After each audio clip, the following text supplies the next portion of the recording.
svjetova. Kada misliš da ne možeš pobjeći nigdje od grijehova, pokajanje ti uputi, Gospodaru si svjetova. Kad tuga srce vlada, kad ostaneš ti bez snova, osloni se ti na njega, Gospodaru si svjetova.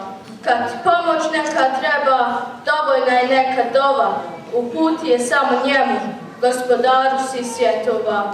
Bićeš sretan kada uđeš u saznanje neka nova, učinit ćeš tada seždu, Gospodaru si svjetova.